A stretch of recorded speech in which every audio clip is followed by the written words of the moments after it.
For 8 years, the people of Staunton, Virginia knew Phillip Aldgate as a grieving stepfather who had made the hardest decision of his life, committing his troubled stepdaughter to Cedarbrook Institute before she could harm herself or anyone else. They believed him. They were wrong.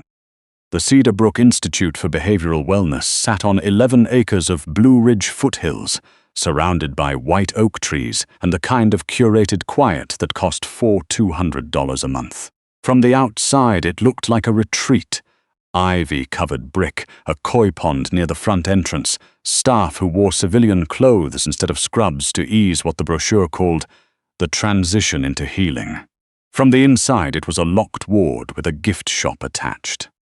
Brynn Aldgate was 26 years old and had lived in room 14 of the East Wing since she was 18. She had a narrow bed, a window that faced a stand of white pines, and a bookshelf she had filled 4 times over with volumes the facility's social worker approved each month. She was, by every external measure, a model patient, quiet, cooperative, never combative with staff. Dr. Gareth Selby, the Institute's director, had noted in her chart on at least 6 occasions that Brynn showed no active symptoms of the psychosis Phillip had described in his initial intake documentation. The chart also noted in smaller type that the facility's renewal contract with Aldgate Memorial Hospital Group was worth $2.3 million annually. Dr. Selby kept Brynn's room clean and her medications mild. What Dr. Selby did not know, what no one at Cedarbrook knew, was that Brynn remembered everything. Not in the vague, anecdotal way most people meant when they said they had a good memory. Brynn had hyperthymesia, a condition so rare that fewer than 80 confirmed cases existed in the medical literature she had read before her commitment. Every day she had lived since the age of 11 existed in her mind as a perfect, retrievable recording. The smell of the hallway on a Tuesday in March 5 years ago, the exact words Dr. Selby had muttered to his assistant through the partition wall on a September morning 3 years back, every number, every name, every overheard phone call, word for word, verbatim. It was why Phillip had put her here. She had been 17 when she walked into his private home office unannounced and saw the spreadsheet open on his second monitor.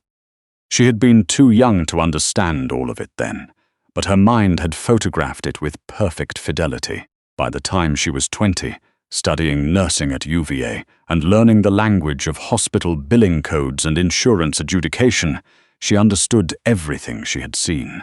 Phillip Aldgate, chairman of the Aldgate Memorial Hospital Group, had been systematically filing fraudulent insurance claims using the identities of deceased patients. Hundreds of them, millions of dollars, funneled through a shell company registered in Delaware, then layered through a construction firm in Tampa and a commercial real estate trust in Charlotte. He had not done it alone. Brynn knew the name of his financial partner. She had heard it spoken once, 3 years ago, through the thin plaster of her room's east wall, when Phillip visited and made a phone call he thought she was sleeping through. Benedetti. She had not known then what that name connected to. She knew now. In 8 years of reading every newspaper, every business journal, every legal document that filtered through Cedarbrook's small library, she had assembled the context around that single name the way a cartographer maps a continent, one survey line at a time. On the night of April 14th, Brynn heard cars on the gravel drive. Not the quiet sedans that brought family visitors on weekends. These were heavy vehicles. She counted 3 by the sound of their engines, low and even, built for weight. She sat up in her bed. Through the window, past the white pines, she could see the sweep of headlights. Black SUVs, 4 of them. Cedarbrook did not receive deliveries after 9 p.m. These were not delivery trucks. Brynn folded her blanket to the foot of the bed, stood, and pressed her back to the wall beside her door to listen. She heard Dr. Selby's voice in the corridor, the specific register he used when he was afraid but performing composure. She heard other voices, men who spoke in short sentences, without hedging, the kind of men who were accustomed to rooms falling quiet when they entered. One voice was different from the others, lower, measured, unhurried in a way that had nothing to do with relaxation. She heard it give a single instruction: find the financial administration office. The footsteps moved down the hall, then stopped. She heard the specific click of her wing's security door being overridden with what sounded like a bypass tool rather than a key card. They were not here for the administration office. Brynn did not move from her position against the wall. When her door opened, she was ready. The man who stepped into room 14 was not what she had imagined from 8 years of building a profile around a name. Ciro Benedetti was 34 years old, dark-haired, with the kind of stillness that comes from having survived rooms full of men who wanted him dead. He wore a black coat over a charcoal suit, no tie. He held a flashlight low, scanning the room with practiced efficiency, and when the beam found her standing flat against the wall with her arms crossed and her eyes fully open, he stopped. He was quiet for a moment. "You were expecting someone," he said. It was not a question. "I heard your cars on the drive," Brynn said. "You bypassed the wing security without triggering the alarm, which means you have someone on the inside who gave you the override code. That's Dr. Selby. He's been selling patient data to outside parties for 2 years. You can confirm this by pulling the external hard drive taped behind the third drawer of his desk. I heard him describe the hiding place to someone on the phone in November." Ciro did not lower the flashlight. He studied her the way a man studies a locked room, whose contents he had not anticipated. "Who are you?" he asked. Brynn held his gaze. "My name is Brynn Aldgate. Phillip Aldgate is my stepfather." She watched his face. There, a fractional tightening around his eyes. Recognition. "I've been in this room for 8 years, and I know your name, Mr. Benedetti. I know what my stepfather has been doing with your money. I know it because I have a perfect memory, and I have had nothing to do for 8 years but use it." Ciro Benedetti lowered the flashlight. "Show me," he said. There was no whiteboard in room 14. There was no server rack, no laptop, no second monitor. There was a nursing student who had not been allowed to finish her degree. A woman who had spent 8 years listening through walls and reading between lines, and a mind that held everything it had ever encountered in perfect, undiminished clarity. Brynn began to speak. She recited the shell company registration number from the Delaware filing she had seen on Philip's monitor in 2016. She gave the name of the Tampa construction firm, Palmetto Gulf Holdings, and the date Philip had incorporated the Charlotte Real Estate Trust. She recited the account number, ending in 7741, which she had heard Philip repeat twice during a phone call in March of last year, speaking slowly in the way people speak when they are reading a number they want the other person to write down. She gave the routing code. She gave the name of the bank in Nassau. She gave the internal code designation Philip had used when referring to the Benedetti operation, a name she had heard exactly once, spoken in a low voice on a Friday evening 3 years ago. Ciro sat down on the edge of her bed. He was very still. Outside, the white pines shifted in a light wind. "You memorized all of this," he said. "I don't memorize," Brynn said. "I remember. There's a difference. Memorizing takes effort. For me, it just stays." "How much is in the Nassau account?" As of Philip's last call about it 11 months ago, he quoted a figure of $9,400,000. He was reporting it to your representatives as 8.2. She tilted her head slightly. "The difference is what he's been skimming. That's why you're here tonight. Not for Cedarbrook's files. You tracked the discrepancy back to this facility's shell entity." Ciro looked at her for a long moment. "What do you want, Brynn Aldgate?" he asked. She had thought about this, not in the desperate, circular way she had in the first 2 years, when the wanting had been too sharp to be useful. She had thought about it the way she thought about everything now. Carefully, with precision. "I want out of this room," she said. "I want Philip's operation destroyed down to the studs, and I want to be in the room when it happens." She let a beat pass. "I'll give you everything. Every number, every account, every routing code, every name. I'll give you the Nassau account, and I'll give you the Delaware filing. I'll give you the document that connects this facility to the fraud which Philip signed on March 4th 4 years ago." his signature, witnessed by Dr. Selby, authorizing a payment to a vendor that does not exist. She paused. "In exchange, you take me with you tonight." Ciro stood. In the dim light of room 14, the expression that crossed his face was not what she had expected from a man with his reputation. It was not calculation. It was not skepticism.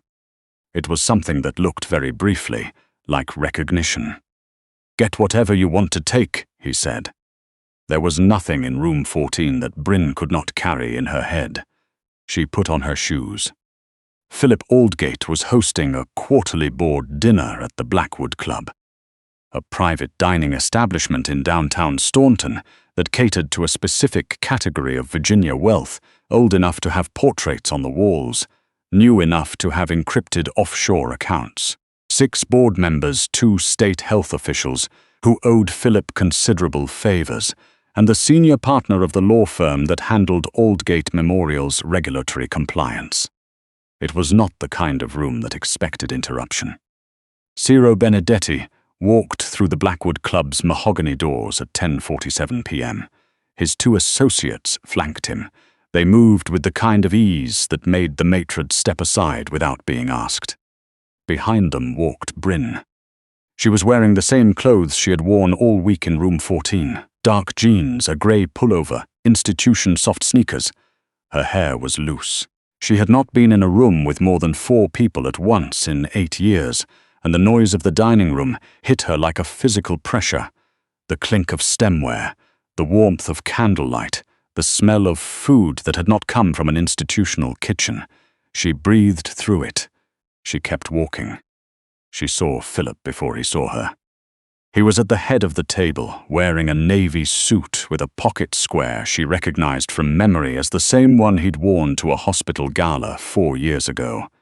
He was laughing at something the state official to his left had said. His face was relaxed in the way the faces of men are relaxed when they believe they have sealed every exit.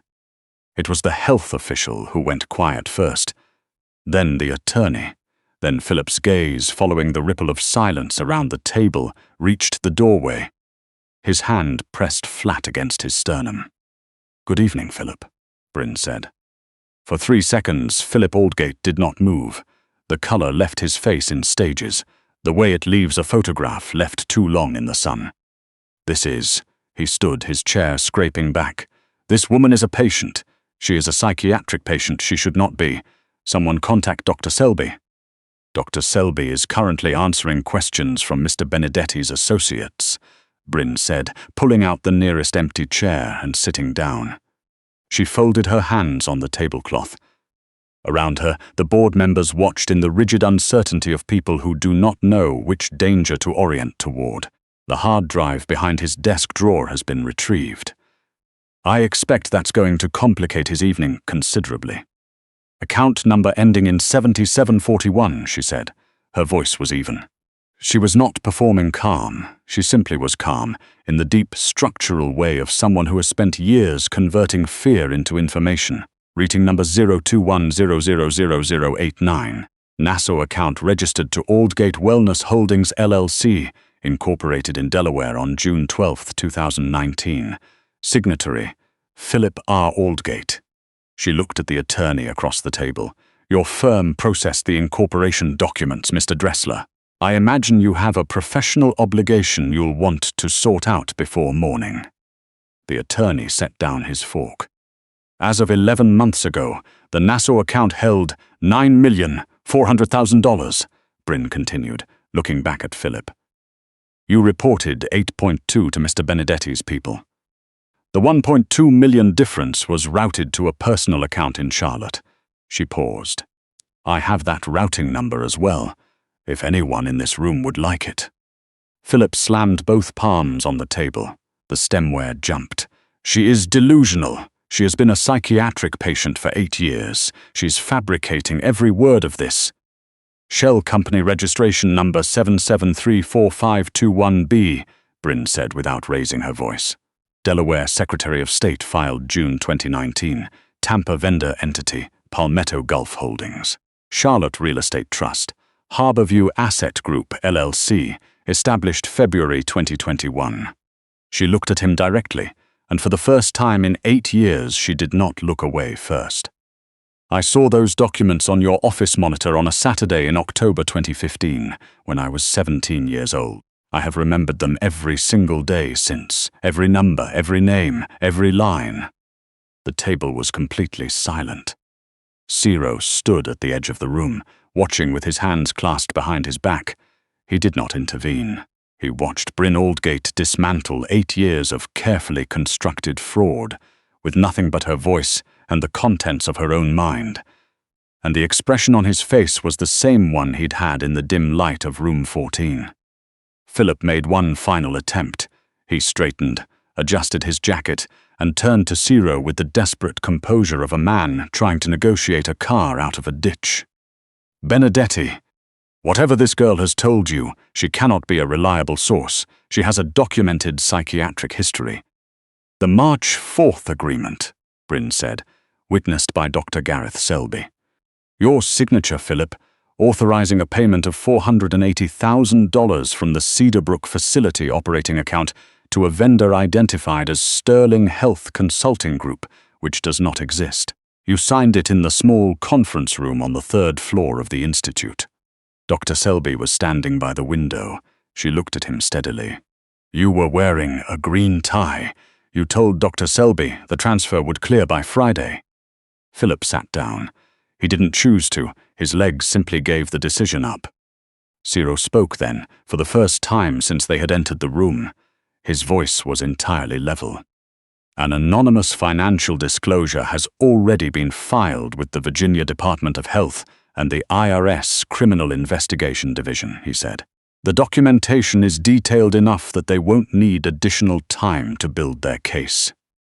He looked at Phillip with something beyond contempt, a kind of boredom, the expression of a man looking at a problem that has already been solved. "Penniless men under federal investigation have a very short shelf life. I'll leave you to figure out the rest." He turned and walked to where Brynn sat. "Are you ready?" he asked. Brynn looked at Phillip one more time. Her stepfather sat among the ruins of his dinner party, his pocket square twisted in his hands, the board members around him already reaching for their phones to call their own attorneys. She had imagined this moment for years. In her imagination it had been louder, more satisfying in some obvious visceral way. Instead, she felt the particular sensation of a weight she had been carrying. For so long she had stopped noticing it, simply gone, as if someone had reached into her chest and removed a stone she had named, over time, home. She stood. They left the Blackwood Club through the front door, which the maitre d' held open without being asked. Outside, the April night was cool and smelled of boxwood and rain-damp brick. Brynn stopped on the sidewalk and tilted her head back. The sky above Staunton was clear. She could see Orion and the faint smear of the Milky Way above the ridge. She had last stood under an open sky at 18 years old, and the scale of it, the absolute, uncontained enormity of space above her, made her breath catch in a way she had not anticipated. She stood there for a moment, just that, breathing air that did not smell of floor cleaner and recycled heat. Ciro waited beside her without speaking, which she recognized even then as a form of respect she was not accustomed to receiving. "Where are we going?" she finally asked. "Wherever you decide," he said. "You just provided something of considerable value. I imagine you'll want to use the position wisely." She looked at him sideways. "You're not used to people negotiating with you." "No," he agreed, "I'm not." "I'll need access to a law library," she said, "and a nursing program that accepts late transfers. And I'd like to be consulted on any financial decisions made using data I provided." "You're already operating like a partner." "I've had 8 years to plan," Brynn said. She walked toward the waiting SUV. Behind her, through the tall windows of the Blackwood Club, she could see the shapes of Phillip's board members rising from the table, the candles still burning in their holders, the remains of a dinner no one would finish. The door of the SUV closed behind her, the engine turned over, smooth and low, and for the first time in 8 years, Brynn Aldgate was in motion, head somewhere that was not room 14, not Cedarbrook, not the careful, suffocating stillness of a life someone else had built around her like a cage. She pressed her hand flat against the cold window glass and watched the lights of Staunton fall away into the dark Virginia hills. She had spent 8 years locked inside her own mind. It turned out her mind had been building something the entire time, and tonight she had finally let it out.